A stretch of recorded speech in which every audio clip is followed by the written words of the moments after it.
What's up, everybody? I'm John Middlekauff. You know what I need you to do. Subscribe to our YouTube channel. We got content for days reacting to every NFL game all the time, every single day. Subscribe, like the videos. Let's go. Okay, what is going on, everybody? How are we doing? Hopefully everyone is having a great day. We're going to do a massive mailbag today. I'm probably going to split it up into two videos, but I had a ton of questions. A little slower day on the NFL circuit. We have a game, if you're watching this on Thursday tonight, Trey Lance versus the threes and the Chargers threes. A lot of threes. I mean, a lot of backups to the backups playing, but hey, it's football. I'm not going to complain. And today will be a massive, massive mailbag, so you guys know the drill. At John Middlekauff is my Instagram. Fire in those DMs to get your questions answered here on the show. Okay, before we dive into the mailbag, though, I got to tell you about my friends, my partners, official ticketing app of this podcast, best ticketing app I've ever used. You want to go to a football game this fall, college or pro, you want to go to a concert, you want to go to a comedy show, you want to go to any sporting event. It does not get any easier. Search by the venue, search by the team, search by the artist. Take the guesswork out of buying tickets with GameTime. Download the GameTime app, create an account, and use the code JOHN for $20 off your first purchase. Terms apply. Again, create an account and redeem the code JOHN for $20 off. Download the GameTime app today. Last minute tickets, lowest prices. Guaranteed.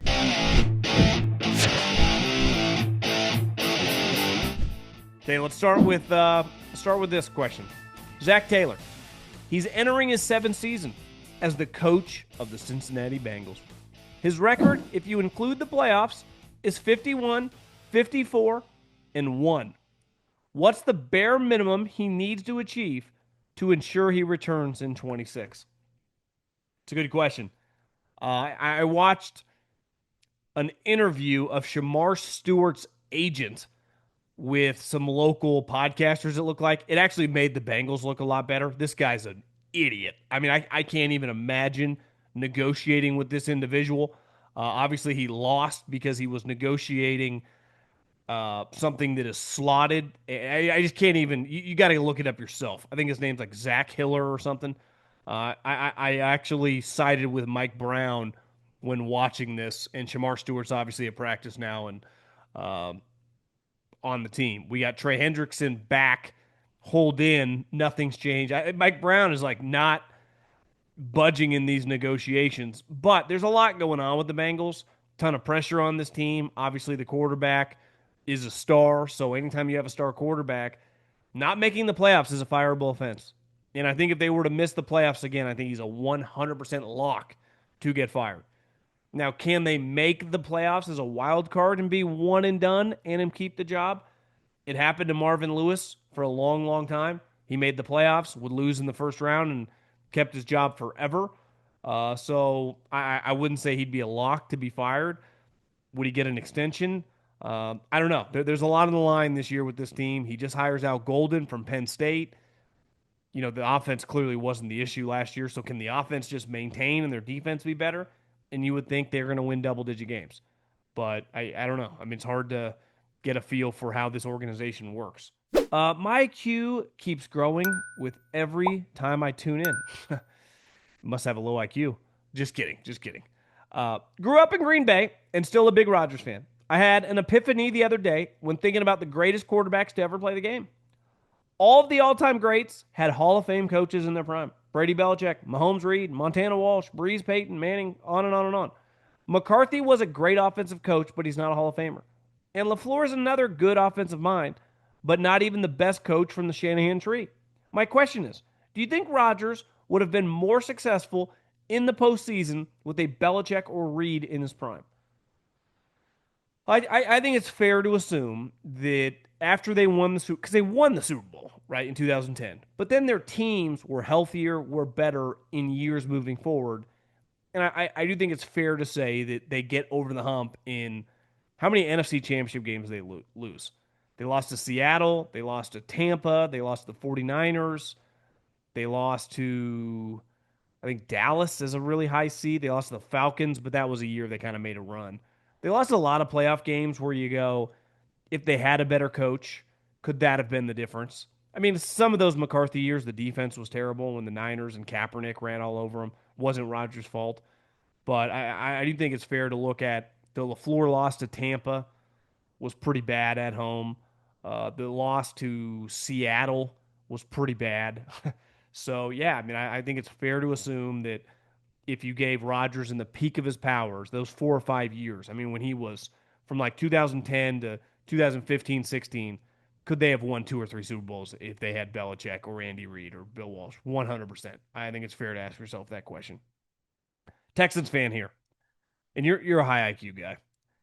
I'm curious, and listen, most Hall of Fame coaches have Hall of Fame quarterbacks and vice versa, right? Most great coaches have a great quarterback. The exception is Parcells, and he had the equivalent at quarterback on defense in Lawrence Taylor. But in the last 45 years, every quote unquote great coach that won multiple Super Bowls had Mike Shanahan, Elway, obviously Andy, Mahomes, Bill, Brady. They all had dynamic quarterbacks. I mean, all-time great quarterbacks.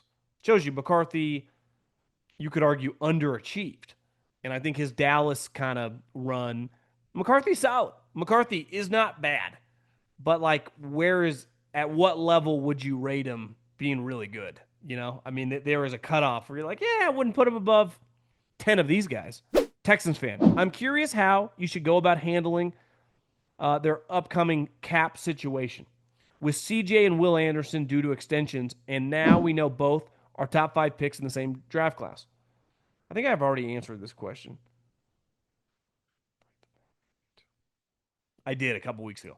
I do think sometimes, and we're all guilty of this, especially in football, like how are they going to handle the next 3 years? Who cares? It's 2025, right? So, like, what's going to happen in 2027 with the cap? To me, as an NFL fan, you should never be worried about that. It is on your organization to manipulate the cap and figure it out. But, like, once you get to the start of the season, worrying about future years is kind of a waste. I mean, the Eagles, the 49ers, they've shown, like, you can pay a bunch of people. You can figure this out if you want to, if you choose to. Like, if the Texans want to get really aggressive, they can pay a lot of people and really take advantage of this if those guys are stars. Congratulations on life. I remember you talking about how Sublime was one of your favorite albums. I would love to hear your thoughts of your favorite songs from that album and your musical taste in general. When I was probably, I mean, when did Bradley die? Mid 96, 97, 95 range. I would say What I Got, when that hit the airways on the radio, back when radio really mattered, that was a really, really big deal. Now, I would say they have several songs that I would put up near the top. Doing Time, Santeria are pretty good bangers. Yeah, I mean, I'm a big musical fan. I mean, I grew up what I'd say is the greatest musical run in the history of America, the 90s. Elite rock, elite country music. Hip hop was really the foundation of greatness of rap. R&B is something that doesn't really exist anymore, was thriving in the 90s. So I feel I never understand people that have like, I don't really like that type music. I can understand if it's like classical music, right? But like, if someone's talented, I can listen to anything. So I tend to lean like kind of rock, grunge, country is my go-to. But I put on 50 Cent Pandora the other day and has been jamming to that, working out the last couple weeks. Pro golfers drive for show and putt for some dough. And the easiest way to make you some dough, betting on this week's tournament at DraftKings Sportsbook. From the opening round, Championship Sunday, DraftKings Sportsbook has you covered with live betting, player props, and so much more. If you've never bet on golfers before, it's easy. You can take them to win, you can take them to top 10, you can take them top 20. Some guys this week I like. We're making the push toward the FedEx playoffs. Ricky Fowler has been playing good golf. Hammer him to top 20. Max Homa, another guy who is trending. top 20. Matt Fitzpatrick, also playing really well. If you want to get a little more aggressive, top 10. Jake Knapp as well. Just had a good week at the 3M. Download the DraftKings Sportsbook app now and use the code JOHN. That's code JOHN for new customers to get 150 in bonus bets instantly when you bet just $5. Only on DraftKings. The crown is yours. For the mailbag, I don't understand why Matt Stafford isn't being talked about more. The way McVay talks about injuries feels like 2022 elbow issue that he downplayed. And the Jackson situation, it's their offensive lineman, feels like the Rams season could fall apart very quickly. How concerned should they be with Stafford's injury? I mean, anytime an older player is just week to week, especially when he didn't tweak it at practice, it's one thing. It's like, this didn't happen, but like, Lane Johnson rolled his ankle. We're just going to give him some time off. And a couple days turns into a week. Like, he's going to be okay. Okay, fine. Like, that's not that weird. I just used him as an example. Could be TJ Watt. Could be Trent Williams. Go around the league. An older veteran player. If they tweak something in practice, you're like, listen, we're not, it's August 2nd. Take a deep breath, guys. This guy wasn't playing in the preseason anyway. When you show up after the summer, and it's like, yeah, I can't go. And then you say like, hey, he's gonna go soon. And then you have to come back and be like, yeah, he's just gonna be week to week. I overspoke. Oh yeah, Jimmy Garoppolo, best backup quarterback. I go, massive red flag. So I think it's very, very concerning because even if you were told me, hey, you got to bet $1,000 today, does Matt Stafford start week 1? I would lean yes, even though I have no more information than anyone else. But just I'd be like, yeah, I bet he's able to try to go week 1, even worst case scenario. What if this pops back up in the season? And this is not like anytime you get like sore elbow or back or some of these guys that get sore Achilles. Like to me, soreness, I would rather have like, he just broke 2 fingers. Or you know what, he broke his leg. So it's like a very concrete, hey, this is 5 weeks, this is what it is. We fix it, we move on. Right?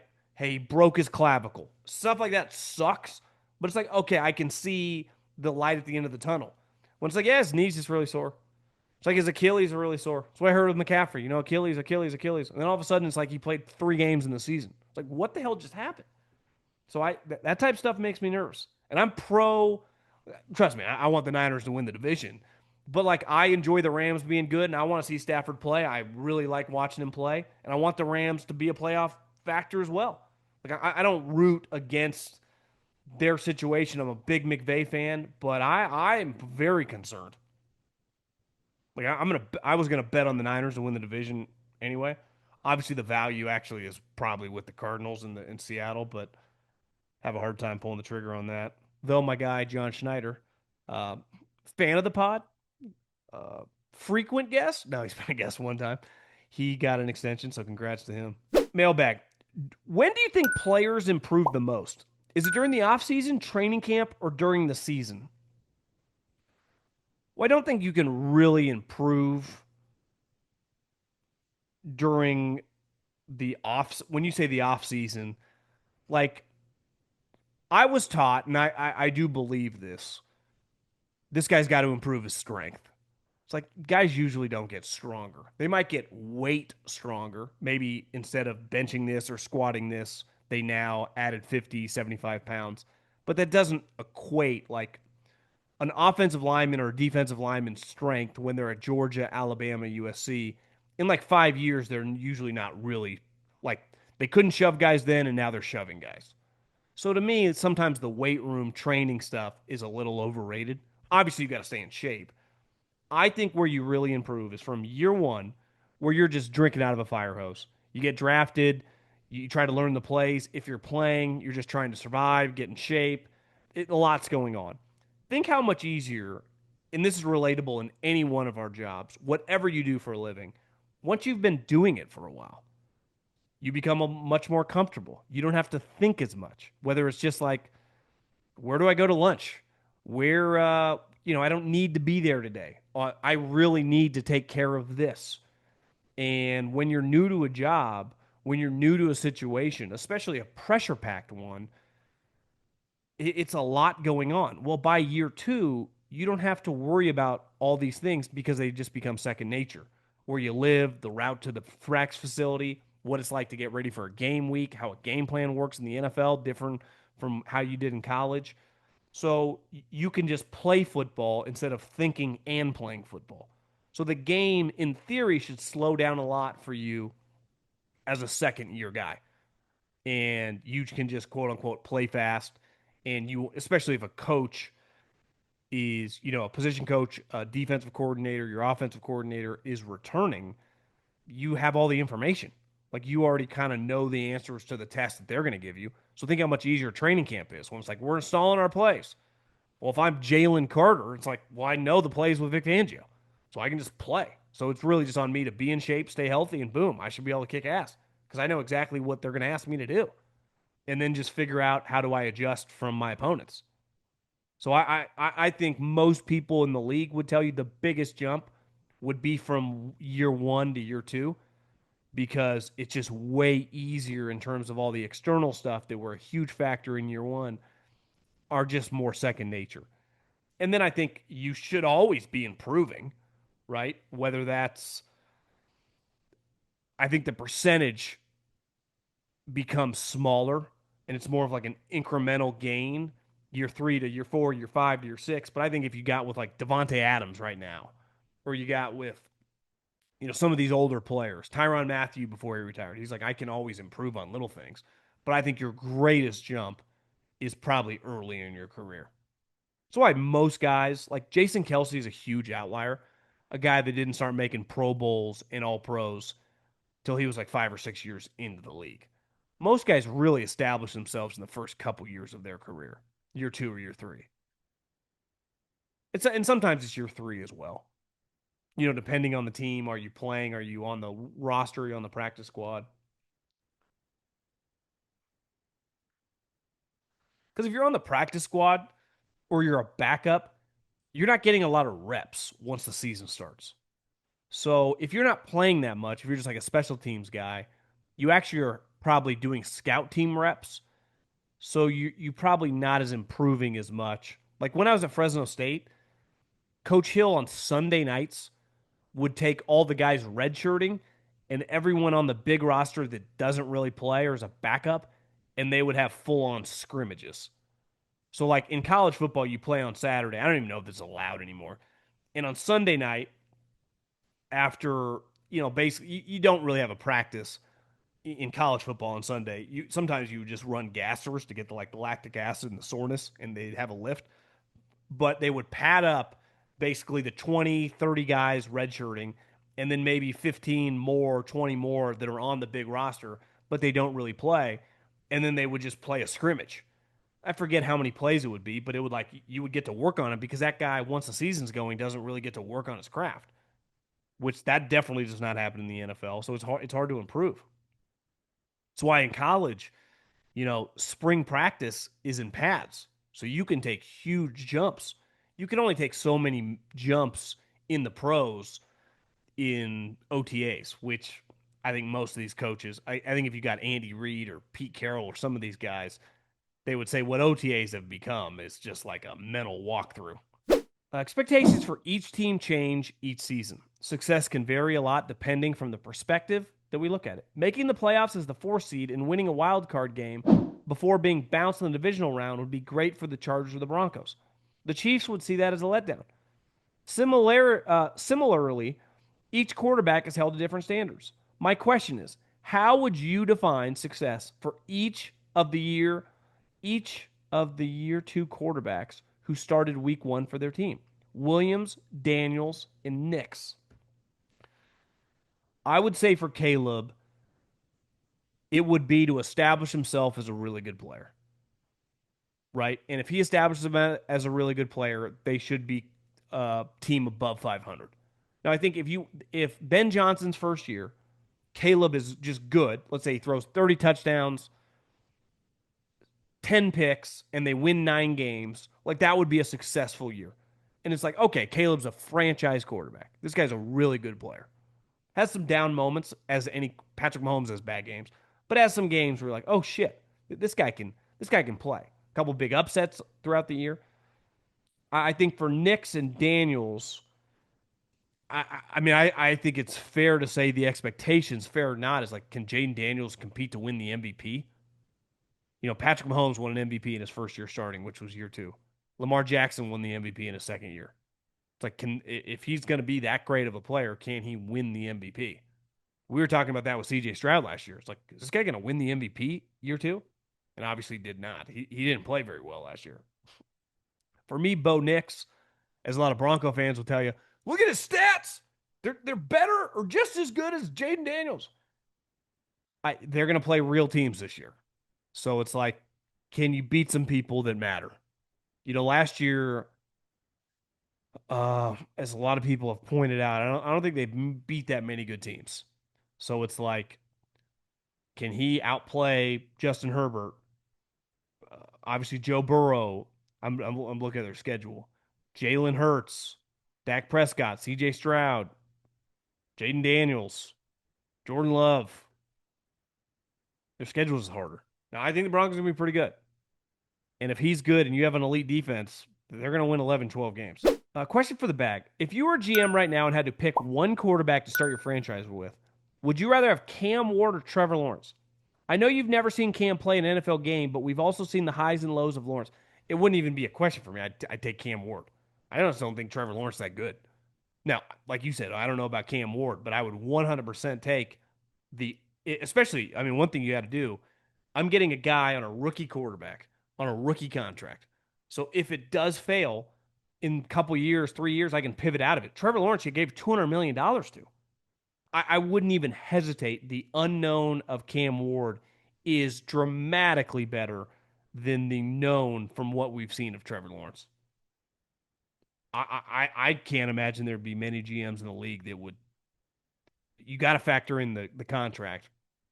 Would choose any different. We all have a bunch of credit cards, connections to hotels or airlines or a number of things.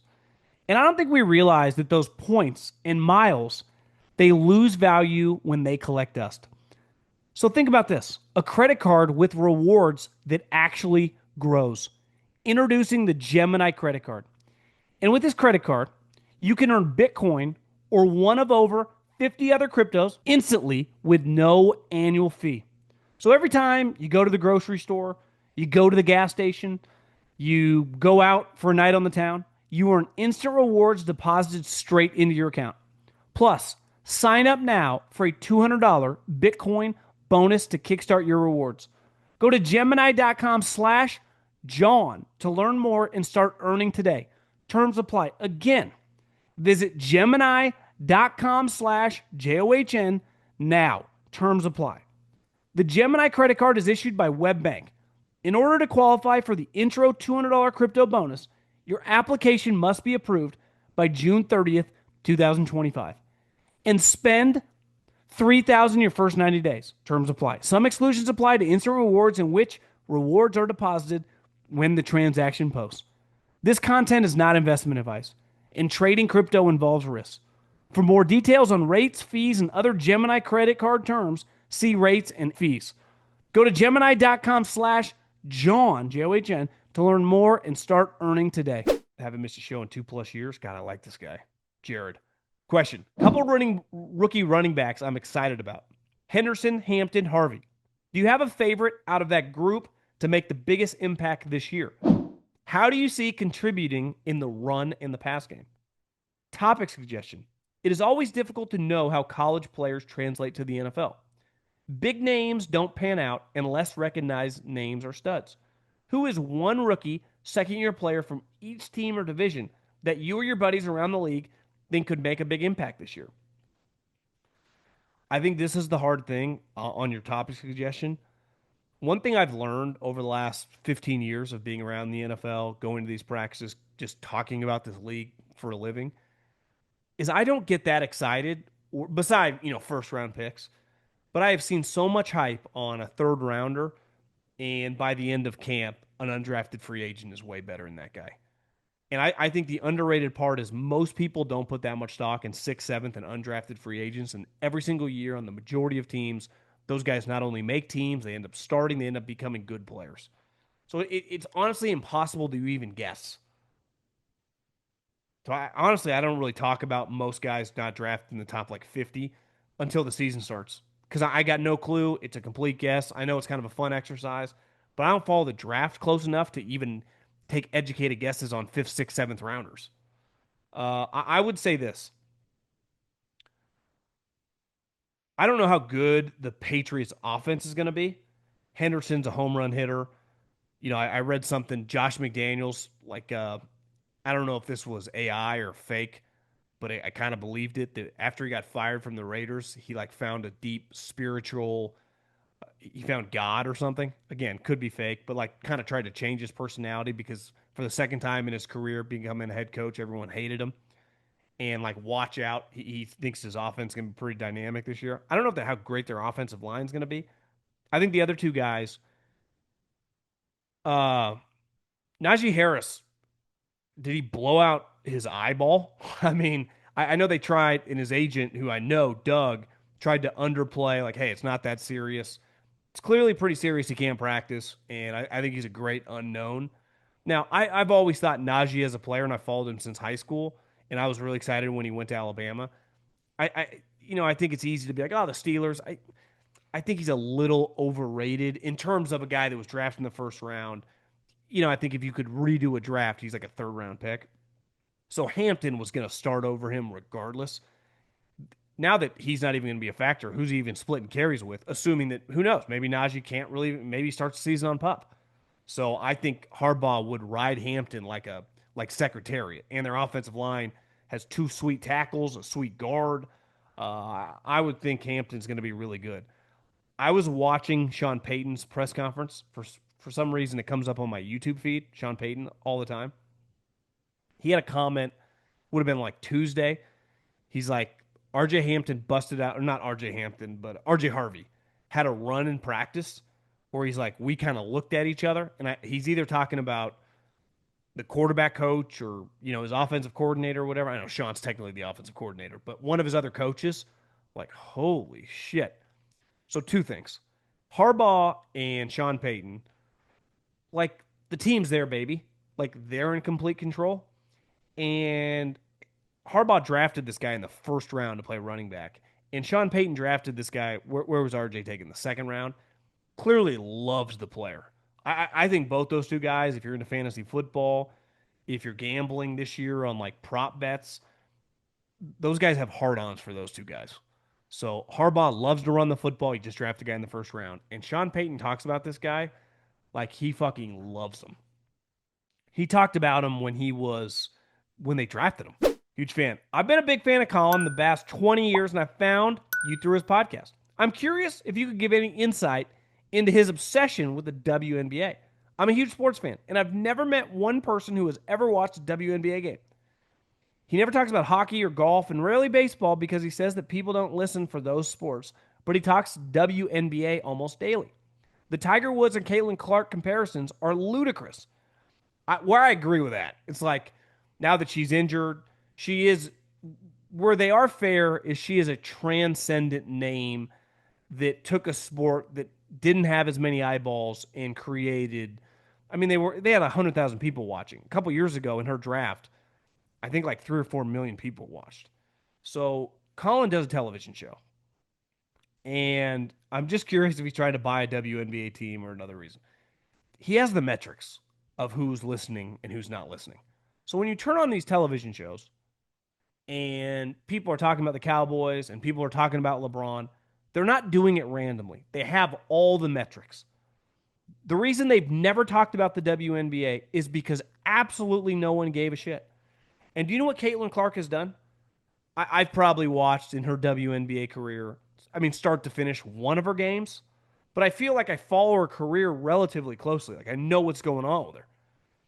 She's created, like, people just casually follow her. The reason you can talk about the NFL every single day, 365, if you want to, because people casually follow football.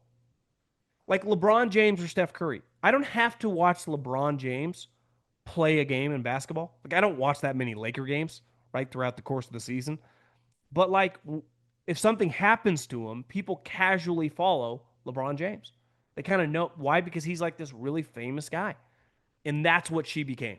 she became really famous. So like when he's talking about her on the television show, are most people that are interested in Caitlin Clark watching all of her games? No fucking chance, right? So it's like she's just a pretty transcendent individual like Tiger. Like you said, Tiger went pro in 96. In 1997 he won the Masters. Within a couple years, he had like 5 or 6 majors and was beating the shit out of everybody. Is Caitlin Clark Tiger Woods in terms of on the court or on the course? No, she's not as good as him. But in terms of moving the needle, I do think she has proven she can move the needle because no one's ever watched WNBA games in the history of the league. It was a dog shit product that the NBA subsidized and still does. Now they have a lot of people watching, and she's the main reason because she got injured. Their ratings went in the tank. So, like, for whatever reason, you can hear a million people argue a million things. To me, she's just kind of interesting. And she's fun to watch play. But no one talks anything on television without knowing that this is working in 2025 and really for a long time. They have the information. Like I have the metrics of what kind of works and what doesn't work for us. You mentioned earlier that you thought DJ would win the starting job because they gave him $14 million. From what I've seen so far in training camp, AR looks like he's outplaying Jones. He's taking the layups and making some tight window throws and is more explosive overall in both arm strength and running. Daniel has played okay, but given that they've invested a fourth overall pick in Anthony Richardson, I believe Jones would need to clearly outplay AR to win the job. Has your opinion changed at all on Richardson versus Jones going into the season? I'll be honest, I haven't followed the camp of the Indianapolis Colts that carefully, so I can't speak to like who's splitting reps, who's made plays. I saw McAfee posted some clips of AR that look kind of sweet. He's always been a highlight guy. I'm with you. If he is like hitting the layup throws and hitting wheel routes and stays healthy, he should win the job. But it's July 30th. So, uh, yeah, I mean, you have more information than me in terms of how things have gone the last week. I honestly, I haven't even seen that many headlines on the Colts. I feel like, so I will stick with what I said. I think Daniel Jones is going to be the starting quarterback. Can Anthony Richardson stay healthy for a month in training camp? How does he look in some of these preseason games? Or do they even going to play him in the preseason games? I don't know. I might as well stick with my opinion until I'm proven wrong. Mainly because I just haven't seen or heard anything. But you're more dialed in than me. If Anthony Richardson's making sweet plays, I do agree with you. If like if it's close and he's like better, like Ty's going to go to Anthony Richardson. I just felt like there was no way that he would be that good given everything that happened. But maybe I don't know. Maybe he finally figured it out, which would change their trajectory, which usually doesn't happen that way. But all I've been hearing is how this year's the Chargers or Broncos are going to take the AFC West. And honestly, I love it. Keep fueling the fire. My question is almost for the Chargers. I saw they have the furthest distance traveled schedule in the league this year. Curious if that actually has an effect on the rest and recovery of players. Meanwhile, the Bengals have the shortest distance traveled. Is this the most irrelevant, or is this something to take into consideration?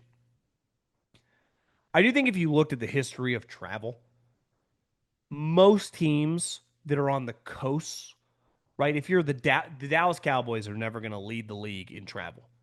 The Houston Texans or the Green Bay Packers, right? Because their travel is always kind of cut in half. Where if you draw, do I have the Denver Broncos? Let's pull up the Chargers. So the Chargers, we're even factoring in they're playing an extra preseason game in Canton, Ohio. But they have games at New York, at Miami, at Tennessee, at Jacksonville.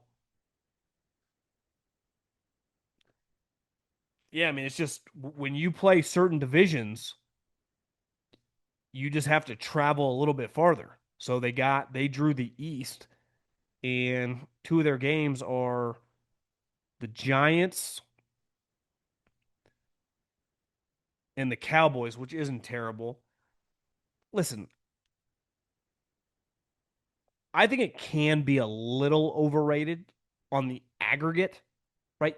You get a private plane. It's not even a private. You charter a massive jet. The amount of food, recovery stuff. I mean, you have everything for you. You get to the hotel, you can take care of your body. Where it does impact you is on the shorter weeks. So if you have, I think, past like the first couple weeks, if your Thursday night game, if you're the Chargers or the Broncos and you got to play the Dolphins or the Giants, I'm just making these up. That to me is a huge disadvantage. If you have a road short week game that is a far travel. If you're the Chargers and your short week is playing the Niners, not that crazy. Now, it's never ideal to have to get on a plane. The other thing where it does impact you is like if you play Monday night football or Sunday night football on the road far away.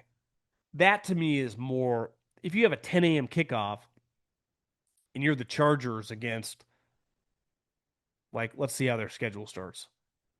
Chiefs at home or Chiefs in Brazil. I forgot about the Brazil game. That sucks. But that sucks for the Chiefs too. Broncos, like at the Giants, 9:28. But that's a morning game. Even the Chiefs game, the Brazil game sucks, but they don't play again until Monday Night Football 10 days later. They get Thursday Night Football at home against Minnesota.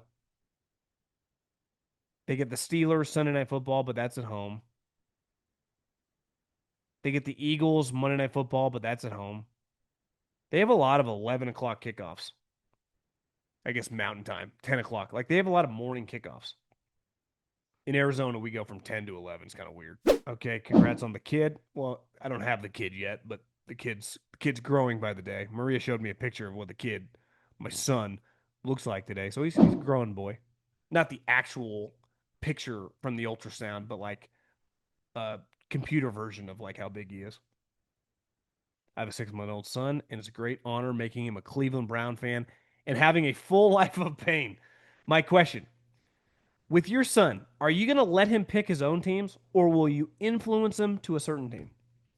I will have no influence.